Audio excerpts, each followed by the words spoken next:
Coming up, police investigate the fifth fatal shooting this week. And the prognosis from Parliament for the medical profession. The Bahamas Tonight starts now. Now in HD.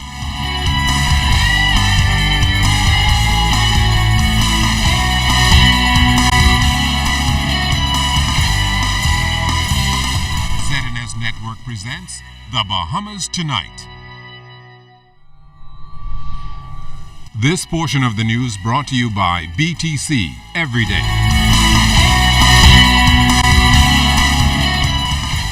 Good evening, everyone. I'm Keish Latterly. Thanks for joining us. Police are tonight investigating the murder of a man who was shot in the head in the Angliston community last night. It's the fifth homicide in less than a week and the fifth for the Angliston community in recent times. Candino Knowles reports tonight on the latest incident and the appeal from police. The life of another young man snuffed away in a matter of seconds as he was shot in the back of his head while walking in the area of Cordo Avenue and Palm Beach Street.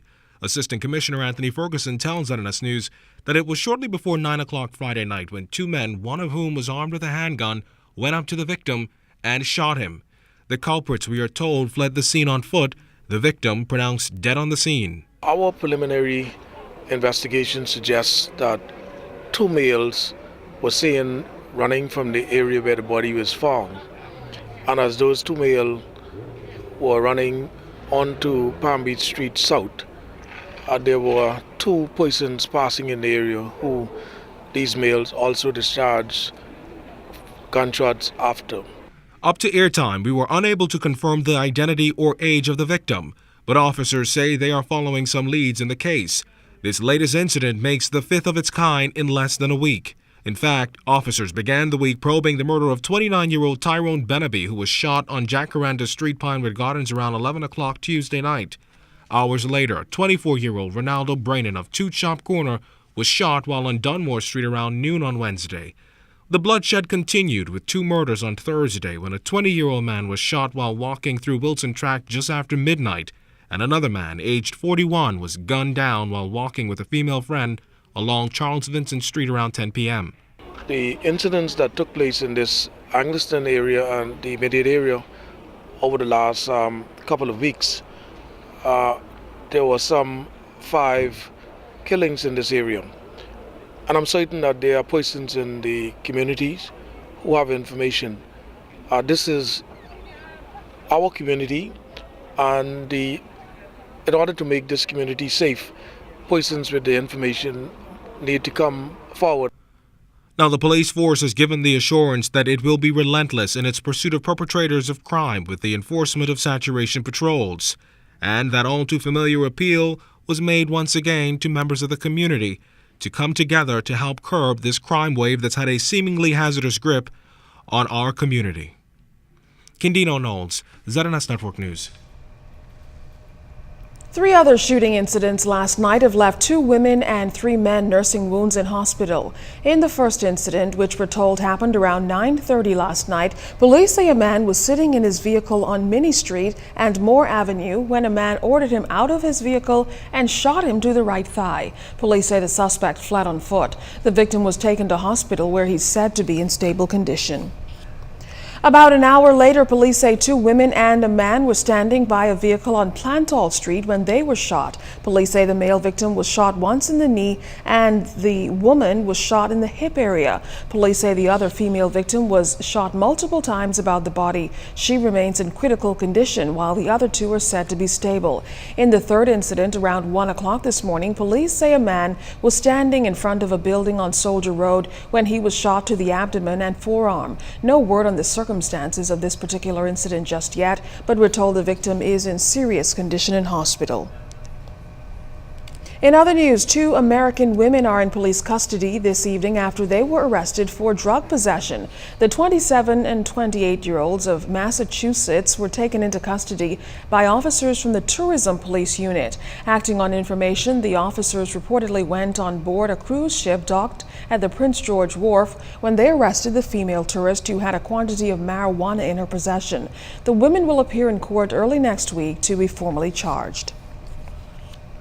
Well, in the face of a growing number of malpractice insurance claims, residents across the country are about to have more power as far as their health care needs are concerned, as a new law now being debated in Parliament will force doctors to be more accountable to their patients. It's part of a set of sweeping changes to bring about reform in the sector and the government's attempt to raise the standards. We get more from Shanique Miller. It's a bill not only geared towards bringing about modern state-of-the-art medical facilities across the country, but the Medical Bill 2014 is doing something equally or far more important, making medical practitioners in the country more accountable to the people they serve. This bill is not only timely, but is consistent with what is happening throughout the region and most developing countries, which are now recognizing the need to put in place regulatory regime to assist in the transformation of their healthcare systems. Through the revision of our current medical regulations, the Medical Council of the Commonwealth of the Bahamas would ensure that all medical practitioners throughout the country meet the necessary licensing requirements outlined in Section 15 and 16 of the bill. As legislators, it is our responsibility to ensure that all licensed physicians provide the necessary services. They are monitored, regulated, and forced to maintain a standard that is well structured in the medical environment. It's the first time in an independent Bahamas that legislation is before Parliament that speaks to the competency of doctors. In 40 years, no legislation has delved into the medical field like this one, resulting in doctors taking certain liberties in many instances. Grand Bahama Minister and medical doctor Michael Darville says the bill safeguards unsuspecting and vulnerable Bahamians. Clauses 26 and 27 of this bill addresses the regulations and the registration of specialists and the registration of long-standing medical practitioners as specialists. These two sections of the bill address the important issue of doctors practicing as specialists without formal training in a specialty and do not have the relevant certification in the specialty. This amendment to this section, in my view, is essential to safeguard the general public from doctors who, because of lack of training, could potentially put patients at risk in our country. The truth of the matter is that the rate of malpractice claims in the Bahamas is increasing, and it is simply because many physicians refuse to accept their limitations and venture into procedures they simply are not trained to do so.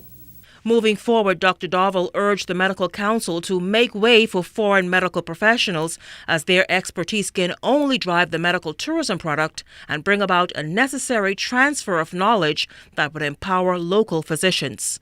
Shanique Miller, ZNS Network News. Value-added tax consultants are in the Bahamas for talks with the government and private sector groups. Earlier in the week, the New Zealand experts engaged in talks with officials on Grand Bahama, including members of the Port Authority. Yesterday, they talked with members of the press, answering queries about the system set to be implemented in July. Consultant John Shuin was asked about the 15% rate for VAT, which is being debated. I don't think it's appropriate for us to make that judgment. But I understand the Prime Minister has indicated that he's not absolutely fixed on 15. And the answer depends in part, I guess, on what the exemption regime is. If you have a large number of exemptions, almost by definition, your rate has to be higher. If you have a small number of exemptions, your rate can be lower. And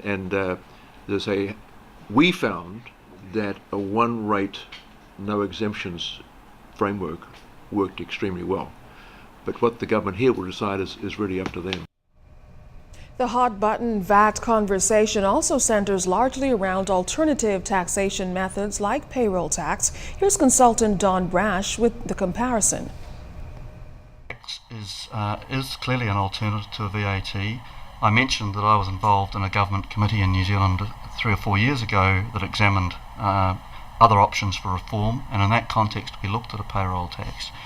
The issue with payroll taxes, and this is supported both in practical terms by international experience but also by academic research out of the universities, if you impose a tax on payroll, that has the effect of increasing the costs to business or reducing the employee's wage depending on who actually bears it. and it can be shared or it can be fully absorbed by one or the other. If it's fully absorbed by the business, it's going to be passed on. As a result of that, there's all kinds of evidence of impact on levels of employment, on labour productivity, mobility, and so on. Well, still ahead tonight, farewell to a favorite in music. That story's after the break. You're watching The Bahamas Tonight.